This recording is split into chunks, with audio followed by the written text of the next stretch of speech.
Merci et merci pour votre accueil. Écoutez, évidemment, c'est ma dernière assemblée générale en ma qualité de président de la Fédération nationale de l'immobilier.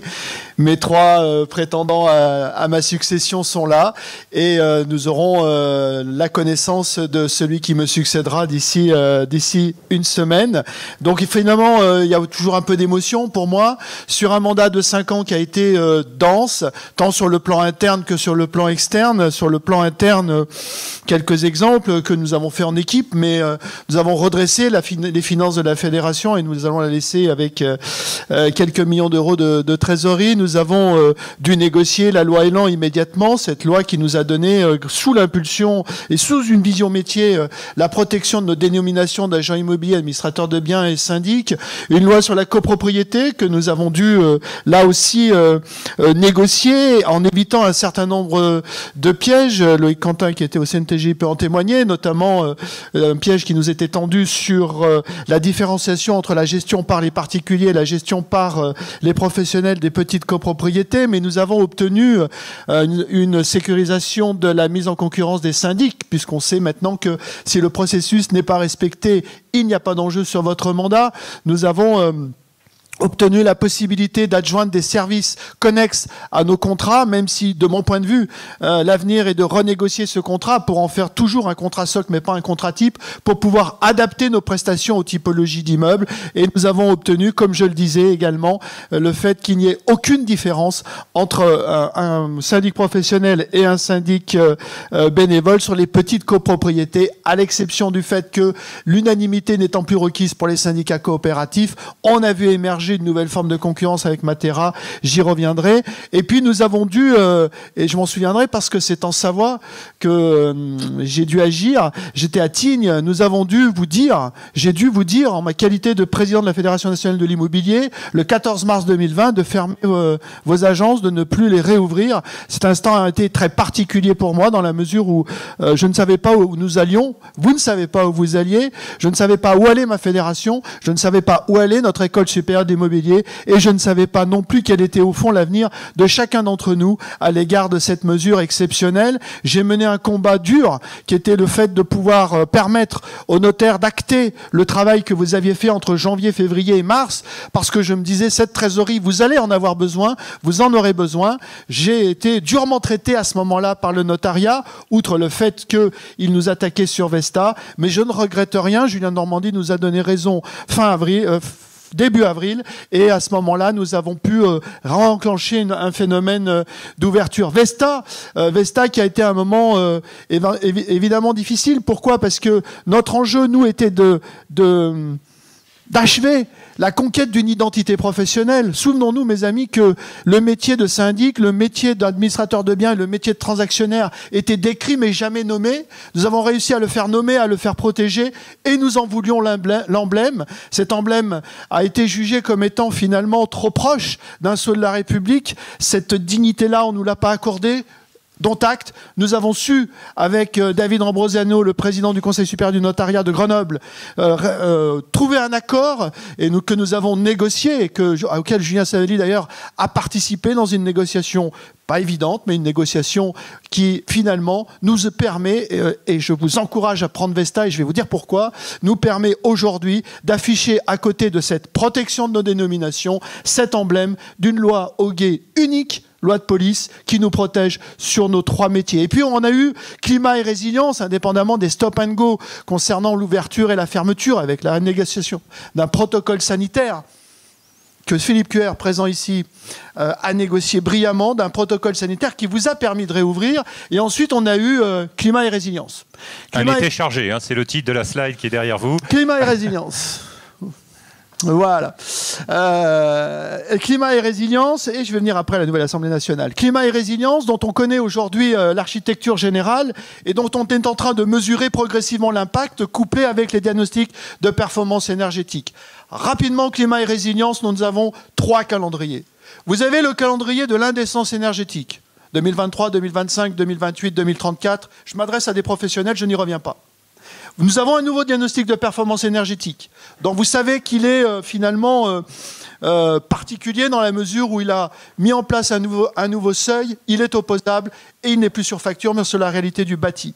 Nous avions annoncé très tôt qu'il y aurait entre 7 et 8 millions de passoires énergétiques en France. On nous en annonçait 4 800 000. Il y en a 7 200 000. 5 200 000 résidences principales, 800 000 logements vacants. Ça, c'est une catégorie que je ne connais pas. Moi, vacant, c'est ou principal ou secondaire. Mais voilà, ça, c'était pour éviter peut-être un chiffre de 6 millions de résidences principales. Et nous sommes concernés ici en Savoie, Haute-Savoie, je vous dirai pourquoi, 1 200 000 logements de résidences secondaires indécents, dont la majorité de nos immeubles de montagne. Même si on n'est pas concerné par la location saisonnière, ne doutez pas qu'il va y avoir un enjeu sur la décarbonation de la chaîne touristique française, dont le ski. Et je pense que les professionnels qui sont dans cette salle le savent. Notre vision sur ce calendrier, c'est qu'il n'est pas tenable. Nos propositions, c'est de s'appuyer sur les plans pluriannuels de travaux qui sont, eux, obligatoires avec du décalage, 2023, 2024, 2025, et de faire en sorte que si un plan pluriannuel de travaux est adopté, alors l'indécence énergétique est suspendue à l'exécution du plan pluriannuel de travaux. Notre proposition est de rendre le diagnostic de performance énergétique collectif lui-même obligatoire en 2024, 2025, 2026, opposable, pour éviter les problèmes de logement qui, étant situés en pignon nord au rez-de-chaussée, ne seront jamais sortis de l'indécence ou seront sortis à des niveaux qui ne seront pas comparables à ces petits copains mieux placés dans l'immeuble. Et on a les premières procédures. Et j'ai sur mon bureau un copropriétaire qui m'interpelle sur le fait que lui est toujours indécent au terme des travaux, alors que les autres copropriétaires ne le sont plus et qu'il veut faire un procès à la copropriété. On voit se dessiner le schéma général. Nous portons cette mesure dans un contexte politique difficile parce que l'Assemblée nationale à laquelle nous avons affaire maintenant, c'est une Assemblée nationale qui, comme vous le savez, n'a pas de majorité fixe et où nous devons convaincre chaque groupe parlementaire. Et on n'a pas d'état d'âme. J'ai un rendez-vous avec un représentant RN prochainement. J'ai dialogué avec la NUPES. Je veux dire, dialoguer avec la NUPES, c'est quelque chose. Hein. C'est pas facile, hein, je vous le garantis. Parce que expliquer... Je me suis battu pour le 3,5%. Vous savez, le 3,5% de l'indice IRLKP. J'étais avec Daniel Simonet en face de moi et William Martinet. Eh bien, vous essayez d'être... pragmatique, opérationnel, démonstratif, logique, mais ils sont sur une dimension politique et de posture. Et trouver à ce moment-là, je vais dire, l'angle est pas facile, mais on a dealé, en l'occurrence, avec les Républicains pour faire passer cette mesure. Donc l'idée est bien évidemment de s'appuyer en fonction de l'intérêt que peuvent avoir à un moment ou à un autre différents courants politiques. Et nous avons des enjeux.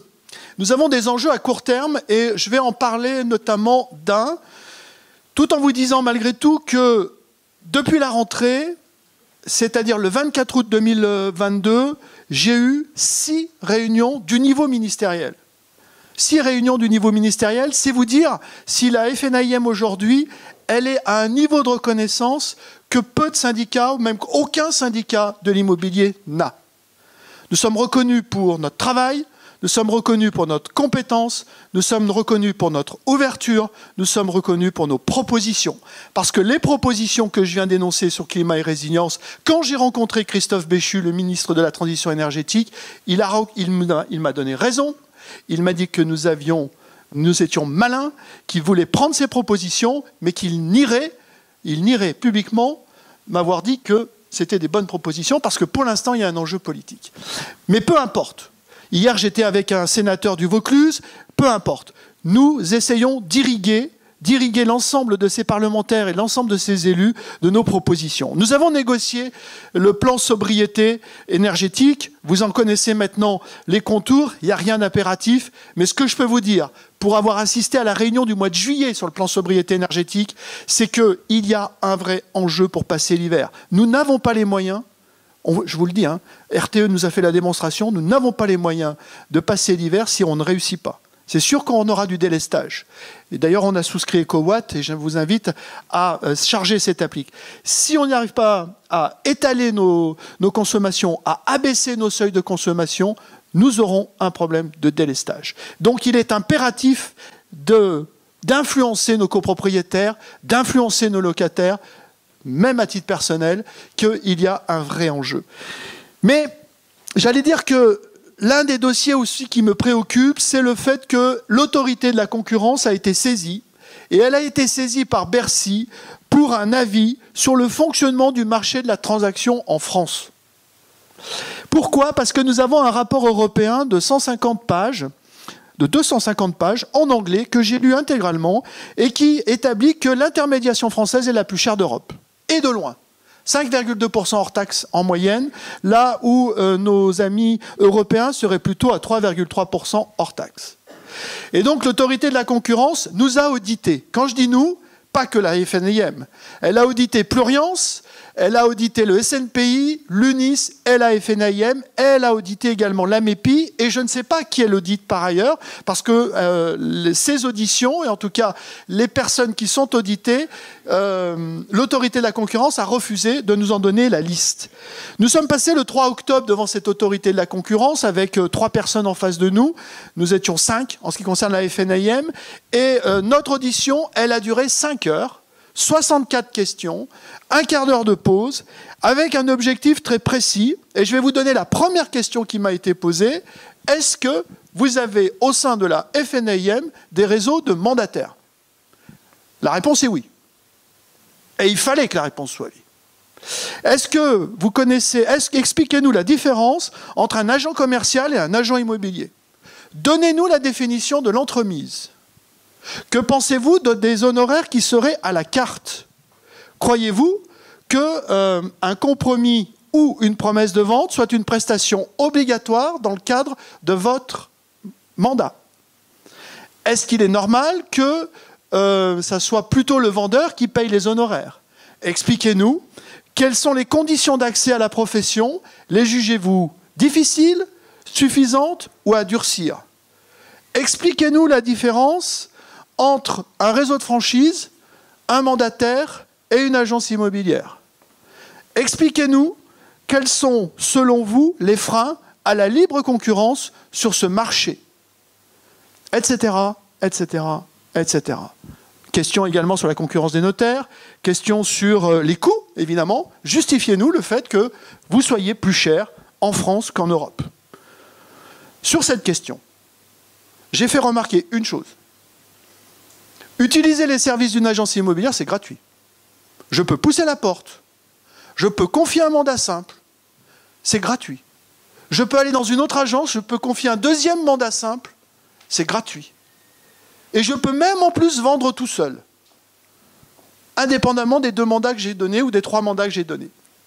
Et donc ce que j'ai essayé de démontrer, c'est qu'au travers des 30 600 établissements de proximité qui existent en France, que nous avons un système où nous sommes rémunérés au résultat, sur une prestation globale, dans le cadre d'une loi Hoguet, qui est une loi de police, qui protège le consommateur, je pense que nos honoraires sont justifiés par cette implantation, par cette gratuité initiale, et par le fait qu'en définitive, il y a quand même une possibilité de négociation à 2 niveaux.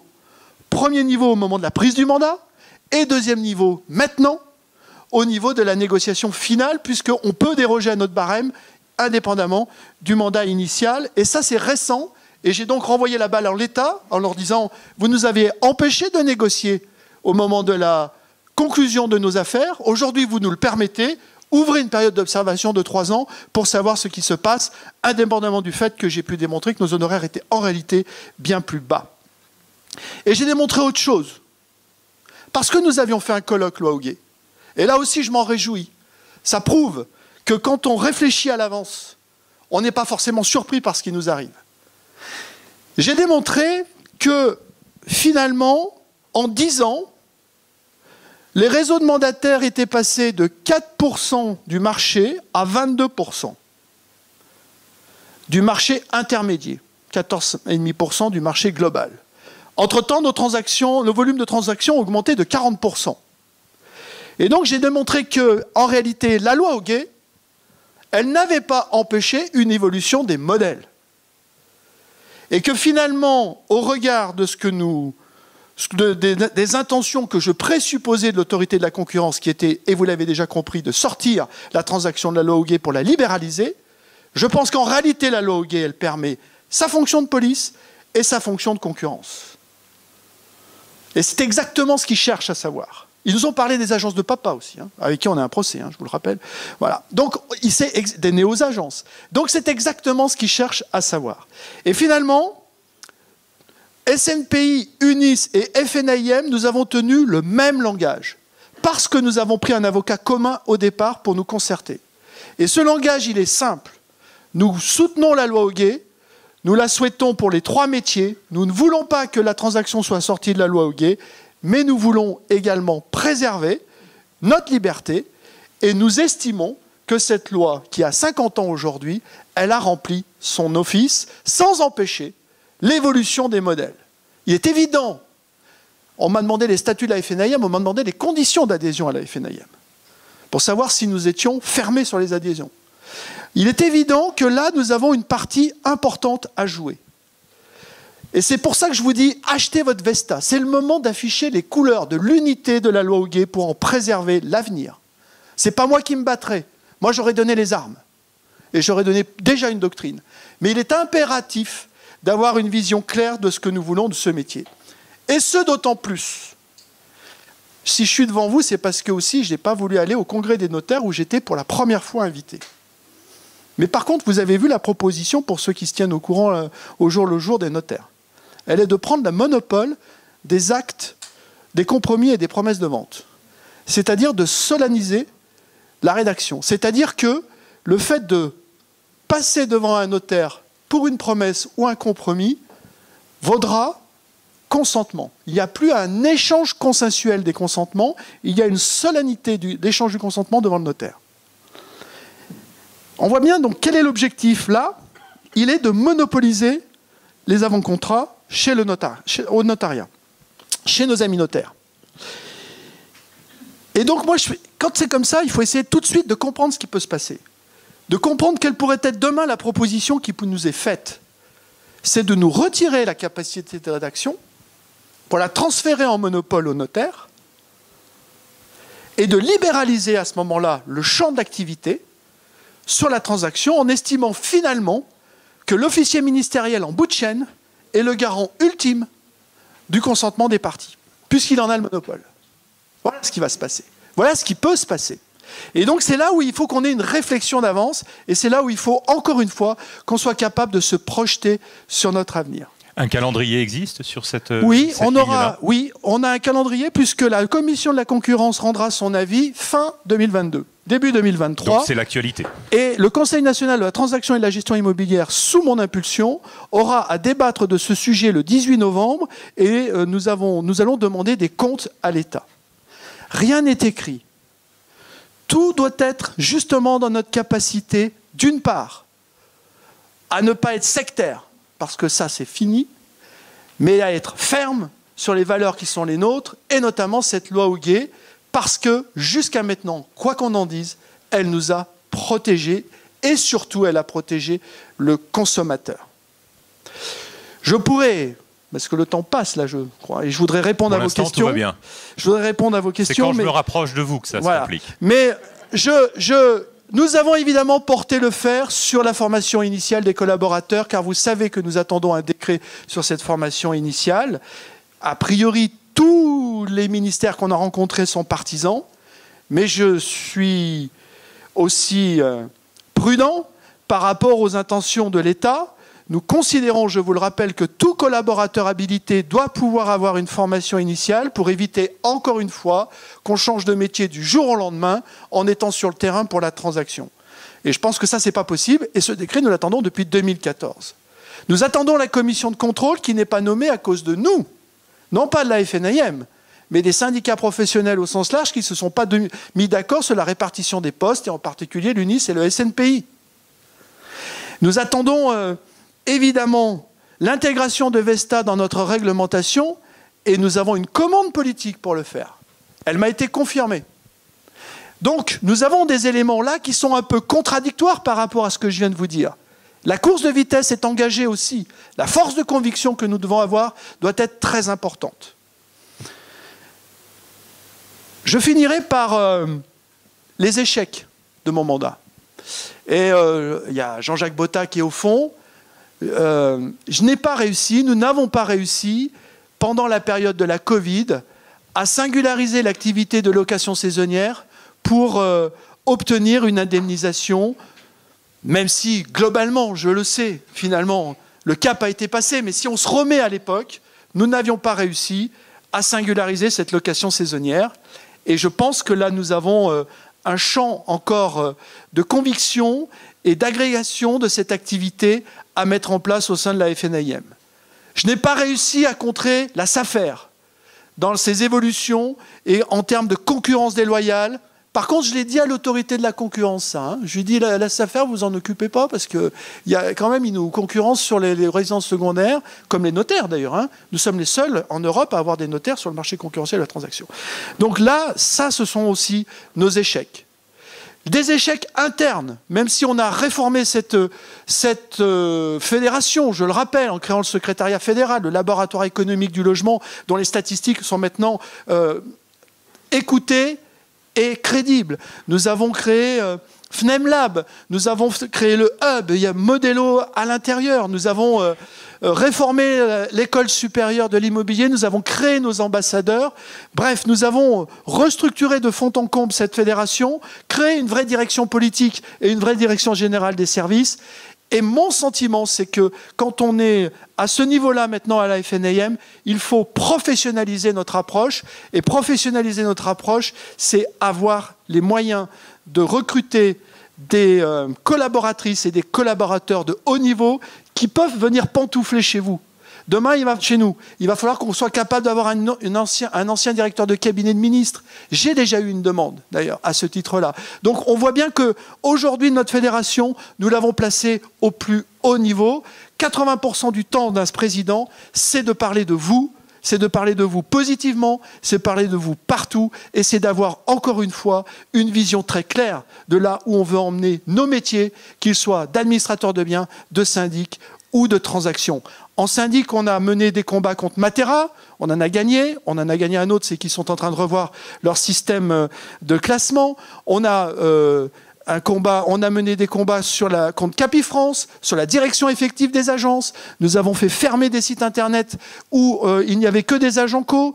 Nous avons fait fermer des vitrines de notaires. Nous avons assigné également PAP lorsqu'ils insultaient les agences en disant « je souhaite la mort des agents immobiliers ». Bref, nous avons mené 54 actions judiciaires. Certaines ont été gagnées, certaines ont été retardées.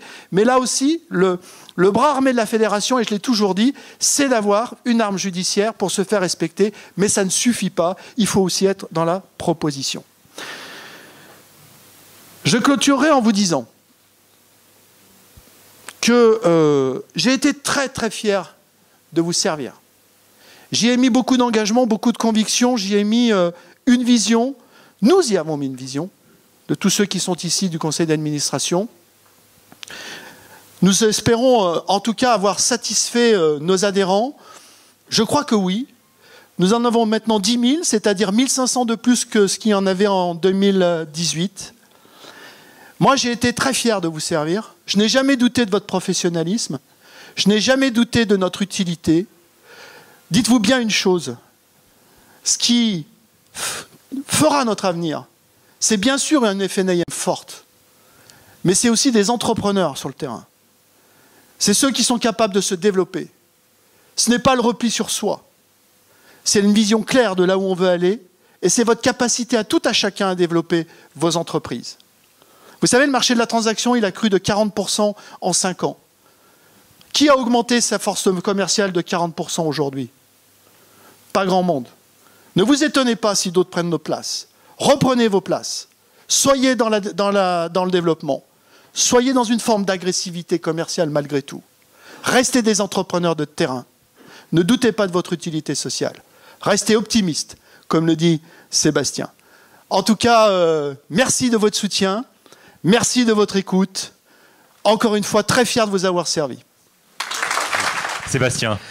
Jean-Marc, pour cette fin de mandat, donc l'ensemble de la chambre FNAIM Savoie-Mont-Blanc a le plaisir de t'offrir ce cadeau en remerciement de ton engagement et de ces 5 années fructueuses avec beaucoup de victoires, même si tu as eu aussi l'honnêteté de parler de certains revers. On ne peut pas tout gagner, mais nous on pense que globalement il y a plutôt eu plus de positifs que de négatifs, largement, et nous t'offrons donc ce cadeau si tu... Ah mais je vais l'ouvrir, merci. Attends, je vais te...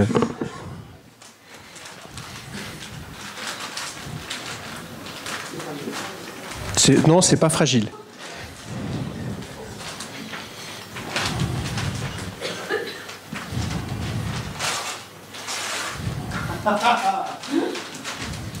Ça peut être dangereux, attention, ça peut se faire mal. Voilà, un piolet. Un piolet. Alors pourquoi le piolet? C'est vrai que c'est un objet qui caractérise nos territoires, qui sont quand même montagneux, hein, pour beaucoup. On sait que ton intérêt, ta passion pour la montagne, pour le ski, mais cela dit, il y a aussi une symbolique avec un piolet, puisque piolet, ça veut dire le guide, le premier de cordée, celui qui assure, qui rassure, qui emmène tout le monde dans son sillage. Et nous pensons que c'est ce que tu as su faire magnifiquement pendant ces 5 années à la tête de la fédération. Donc merci. Et ce piolet peut être utilisé ou en décoratif. C'est comme tu souhaiteras. Merci beaucoup.